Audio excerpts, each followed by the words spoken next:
What's good, YouTube? In today's video, I'm gonna share all the mistakes I made on Turo, so that way you guys can avoid these mistakes and start making money on Turo and see success a lot sooner than I did. Right now, my Turo business is not doing that great, but it's not doing that bad neither. I have 2 cars listed and I'm making a little, like 1,000 a month to 1,200 a month. So my car insurance is about 280 because I do have 4 cars, but I only have 2 listed. So the 2 cars I got listed is making me anywhere between 1,000 to 1,200 a month, and the total for all these insurance is $280. One of the cars I'm currently driving, and the other one has like a little bit of AC issues. So when I got started with Turo, I bought 1 car and I was just rushing it. With Turo, you do not want to rush. Have a plan and have a lot of money in savings.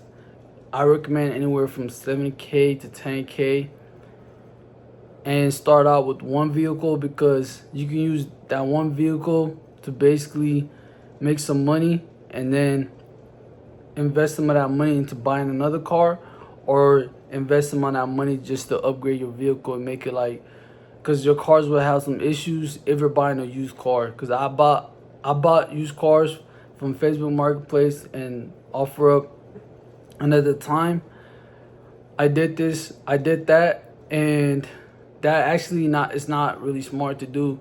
You want to buy your cars from the public auctions, because from the public auctions, you pretty much would know what's wrong with the car, and you buy the car for a lot cheaper than you would on Facebook Marketplace.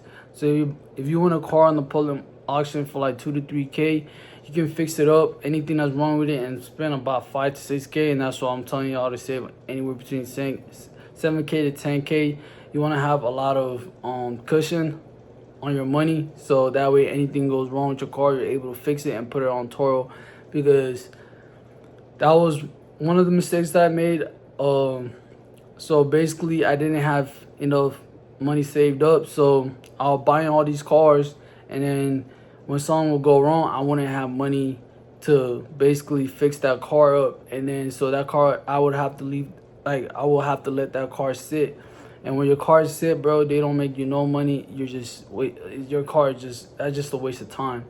So that's what I'm saying, for y'all to save up anywhere between 7K to 10K. And if you guys don't have that much, just start out with 1 vehicle, and you know what I mean, have anywhere between 5K to 7K at least save. Because when it comes to Turo, it's like a money game. You gotta have money, and you gotta have money to make money. So, and if you guys don't want to go that route of getting used cars and go the route where you can put a down payment on a car, I don't recommend that. Because when you do that, you basically paying the car dealership, you're paying insurance, you're paying Turo. They're just gonna be giving your like most of your earnings away. So that's why I don't recommend that. But there's some people who find success in that, but I wouldn't recommend it. And I wouldn't do it until I have a certain amount of money saved up, and also a certain amount of money generated from Turo. So yeah, you guys want to save anywhere between 7K to 10K. After you guys do that, buy 1 car from the public auction. Don't go to Facebook Marketplace or OfferUp. You could, but just expect that there's gonna be something wrong with you're gonna have some issues with the car. Even though the car drives good, I'm not talking about like right away. You might have issues like down the road, because they are used cars. And anything over 100K is definitely gonna have some issues coming up. But as long as you have some money saved up, there shouldn't be no problem. Because this is the one mistake that I've made, and literally just having my car sit and waiting for my other cars to make money so I can use that money to basically fix that car is basically what slowed my Turo business down. Which I probably could have had a lot more success on Turo if I had a lot more money. You feel me? So yeah, that's the first one. And then the second mistake that I made was not having a lockbox in the beginning. So this is something that I found out down the road, of like having a lockbox and the importance of it. So you guys, the reason why you guys want to have a lockbox is because a lot of times the Turo guests will say that they'll be there at this time and never show up, and you will spend hours waiting for them. But if you have a lockbox, you can get the car ready, put the key in the lockbox, and then just give the code to the guests once they arrive, and they take off with the car. And also, this is a good investment because when you go to work, if you guys are working, you guys can clean the car up, get it ready before work, and literally like reduce your headache, bro. Like it'll make everything smooth. It'll make Turo more passive. So yeah, so invest in a lockbox. Number two, and I didn't find that out till like a little later on, but now I did invest in lockbox, and I got a couple. You could look them up on eBay. They're like literally like 15 bucks. And yeah, they're really not that expensive, and they literally save you a headache, bro. And waiting for the guests and being patient for the guests. Like, just buy a lockbox is gonna make it's gonna make you run your tour business a lot easier and smoother. All right, so on to number three. Number three would be scaling up. So when you guys are scaling, if you guys are trying to scale your tour business, just say for example like 10 cars, you want to make sure that you're profitable on your other cars, so that way you basically gonna use that investment into just scaling up your business. So if your first 4 cars are making from like anywhere between 2K to 4K, save that up 3 to 6 months, and then buy another car. You know what I'm saying? Buy 2 cars, buy 3 cars, and scale up like that. Basically use your Turo money to reinvest into your Turo business. And also, the best advice I can give you guys is that when you guys are starting out Turo, don't start more than 4 cars, because when you have 4 cars, that's like the limit to getting your mileage written off. So once you guys have more than 4 cars, once you get to your 5th car, you have to use the expense. Basically, you can't write off your mileage. You have to write off your expenses, like whether like things like getting your car fixed up or like insurance, stuff like that. And I recently just found this out, which is not a big issue, getting your expenses written off. But I was just doing it the mileage way because you have to keep track of your receipts. I mean, save your receipts for like when it's tax time. So as of right now, I only got 4 cars. But yeah, this is something that I definitely found out late, because I thought that you could just write off your mileage after you get your 5th car. But after you guys get after the 4th car, once you get to your 5th car, you're gonna have to start writing off expenses. So you got to keep track of your receipts and stuff like that. That's the advice I wanted to give you guys, so that way you guys can have the best Turo business and have a successful Turo business. So let's have a little recap. One is don't rush into buying a lot of cars fast when you're first starting out. Make sure you have anywhere between 7K to 10K saved up, and also invest in a lockbox. Oh yeah, and I forgot a tracker. Make sure you guys invest in a tracker. But that wasn't a mistake that I made from the beginning. I invested in a tracker. That was one thing I invested in, was a tracker.